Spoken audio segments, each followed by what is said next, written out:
What is happening, guys? UFC this weekend. Stack card, Rob Font and Jose Aldo. Going to be doing work. It's going to be an exciting fight. I'm going to give you a breakdown of that. Not only that, I'm going to give you a breakdown of Brad Riddell and Rafael Fiziev. Because that is, we are lucky to have that fight. Especially now. That is going to be a great fight. I'll get into that shortly as well. And I'll give a shout out to two fellow Aussies.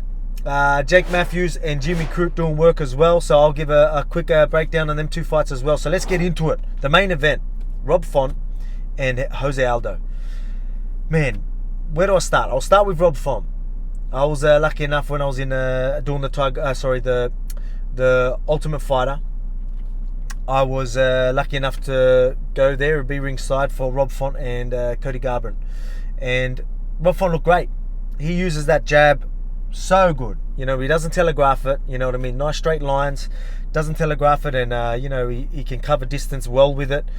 He changes the distance with it. Does very good lead hand work, and he's good at following up with his lead hand work as well. Like, you know what I mean? He sets a lot off his jabs. Whether he's doubling it up, whether he just follows the two straight after it. You know what I mean? Whether he plays with that jab and then sends a nice 1-2 in, you get what I mean, break the rhythm with the two little things like that. He does that very well. His game is based around that lead hand work, and he does it great.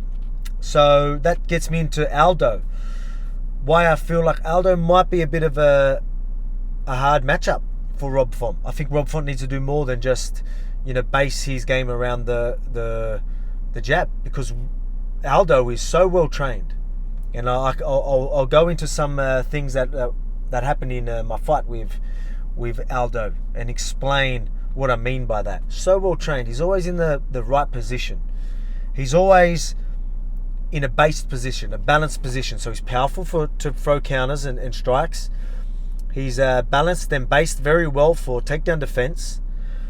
And you know what I mean? He's always at the right distance. You move an inch forward, he's an inch back. You get what I mean? That's just the type of guy he is. So well trained, and he doesn't even have to think about it. His stuff just happens naturally. You throw a nice 1-2, he's slipping. Boom, boom, perfect slips. You know what I mean? No matter how good your 1-2 is, how fast it is. This is his textbook. Defense, textbook defense, right? Especially for the basic combos. Even no matter how good you throw these basic combos, he is just textbook when it comes to defending them. And I know this from experience. There's times where I set up the perfect shots where I was in. I know when I'm in and I was in. I made him thinking one thing, bang, got in there, and I was there, straight down the line. Jab was there, inches away from his face. Caught him by surprise. He didn't know it was coming because I set it up very well. And still manages to slip it. Still manages to just see it last second and get out of the way. And I remember thinking, shit, I was there. How did he get out of the way? You get what I mean? So this is how fast Twitch is. No matter how many fights he's had, I wouldn't say he's old, but you know what I mean? He's still so fast Twitch. He showed that in his last fight. And he's starting to do that a little bit more now, where he doesn't mind being first. That was something that he struggled with for a while, or earlier in his career, where he was hesitant. He would wait for counters and that. It used to work really well, but people that started take advantage of that, where now he's not hesitant. He doesn't mind being first. He counters. He's throwing leg kicks again, which I think is going to be a big factor for Rob Font using his jab. So stylistically, I think Aldo is a bad matchup for Rob Font. If Rob Font fights the same fight, is he going to mix it up? We don't know. That's the beauty of this game. You get good camps that know what they're doing and know how to work a game plan. They can come out a completely different fighter and throw their opponents off purely because they think their opponents think they've got them figured out. Next minute, big 180 switch, and that happens a lot. But going from what I know, I am going to say it's going to be Aldo by decision. Even though it's a 5-rounder, he showed that he's still got the gas tank. He had problems with that earlier in his career, but now he's shown that he's got the gas tank. He's shown that he can go the 5 rounds, even the 3 rounds. He's just as fast in the 3rd round as he was in the 1st. So his gas tank shouldn't be a problem. So I'm expecting him to win by decision in this fight. I think he's just gonna get an early lead, And I think Rob Font will make adjustments and start finding some shots, but I think it's going to be too little too late. So I feel like that's going to be a decision win for Aldo. Let's get into Brad Riddell and Rafael. Man, this is going to be a good fight. You talk combinations, no one does combinations better than these two. I mean, if anyone can hit a 20-hit combo, it's one of these two fighters. You know what I mean? The way they do it. Like, obviously, you got guys that are volume strikes and they'll just pitter and land a 20 combo by like little half punches and things like that. This is totally different. This is, I mean, 1, 2, 3, leg kicks, switch off to a side, boom, boom, boom, go again. As they're feeding off this way, bull, big double hooks into a 2, you know what I mean? And then, flying knee, you get what I mean? All that type of stuff. So they can really put things together. And no one does it better than these two. So that's why this fight's going to be absolute fireworks. I say this is going to go to decision, where a lot of people are like, wait, you're saying this is going to be absolute war, which it will be, but it's going to be a decision. Why are you saying that? I think this is just because their fight IQ. I feel like when they're in danger, when they're troubled, they'll get themselves out of trouble with their fight IQ. So they'll do the right things to survive. And I feel like this is going to happen. Both sides. I feel like they're both going to have big moments. Remember, Brad Riddell's a striking coach of mine, right? He's been one of my striking coaches for a while. And at Tiger Muay Thai. Also at Tiger Muay Thai, Rafael was a striking coach of mine as well at some time. So while I was there, shout out to Tiger Muay Thai. So these are both these guys are high-level kickboxers that have been training some of the best athletes in the world out there at Tiger Muay Thai. So this is going to be an absolute war, I'm telling you. The only two differences that I see, because again, they both work combos really good. They both can fight whatever's in front of them. I feel like that's Rafa's game. He can mix it up, whatever you got there. You know what I mean? He can play what's in front of him so well. Where I think Brad can maybe work a strategy that little bit more, capitalize on situation, capitalize on habits, and things like that. So I feel like that could play an advantage for Brad. Obviously, Brad's very close to me, and I'm always going to be rooting for my guy. But this is going to be fireworks. So I'm going to go by Brad Riddell by decision.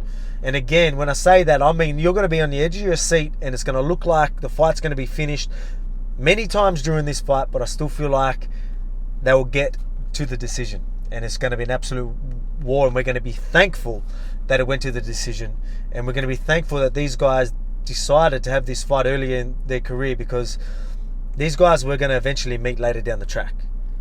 They're both going to be right up there. We're looking at two of the best. In the future they're going to be right up there. And but now we're lucky enough where we get to see that now. So be in store. Make sure you tune in, because you're in store for a great fight. Very technical, fast, high-paced, technical. I think I've already said that, but mate, you can imagine, you know what I mean? I'm repeating myself because this is going to be great. I'll just leave it at that. It's going to be fucking great. Excuse my language. Which brings me on to the two Aussie boys, Jake Matthews and Jimmy Crute. I won't spend too much time talking about it. I'll just tell you my little bit of experience with these guys. Both of them very well rounded. I don't think you get to see Jimmy Crute's wrestling ground game as much, because he likes to put on a show, and he wants to get the finish on the feet, all that type of stuff. He likes to put hands on people, you know what I mean, and he loves that. So, but I feel like this fight, because his opponent likes to use his range pretty well, I feel like if it's hard, or if he's finding it difficult to find his shots, he might end up clinching, getting it to the ground, and then you might see a finish. So I feel like it's going to be a submission finish for Jimmy Crute. But again, mate, both very well rounded. I think you're going to see a wrestling grappling side of Jimmy Crute. And again, that's high level type stuff, but we haven't had the chance to see it because he just wants to bang. But which is good. We're going to see that. He's going to definitely do that early. But if there is troubles, he's either puts him away early, or he might have to use all his tools. Jake Matthews is another guy that's very, very well rounded. Very good at wrestling, very good at jiu-jitsu, very good at striking. One thing that I noticed earlier in his career was putting them together. Sometimes you need to know how to put it all together. You can be very good at all three, but not be able to put it together. Capitalize on the in-betweens, and making them work, and just blending them all together. But I feel like he's definitely been working on that, and I've seen definite improvements from there, and mate, which is scary for the welterweight division. put it this way, he's still young as well. People forget how young he is because he's been fighting for so long in the UFC, but he's still young. And again, he's making improvements that I'm seeing, and he is definitely someone to keep an eye out for him. I feel like he's going to be pushing himself through the ranks. But this one, again, this guy that he's fighting is very aggressive. I feel like that'll play into Jake's game. I think he might get the finish or hurt him or get it to the ground, whether they just scramble. And because this guy's so aggressive, the guy might try and take him down. And I feel like Jake Matthews might get the submission. So there you go. There could be, I'll say 2 submissions. I'm going to go with 2 submissions. Jake Matthews submission. Jimmy Crute submission. Brad Riddell decision. Aldo decision. That's my take on this week's event. I'm sure there's many more great fights, but you don't want to miss this card. Going to be a cracker. All right, thanks for listening. Make sure you like, subscribe, do whatever. Make sure you comment. Let me know your predictions. Let me know what you think of my predictions. Leave it all there. Thank yous, love yous, leave yous.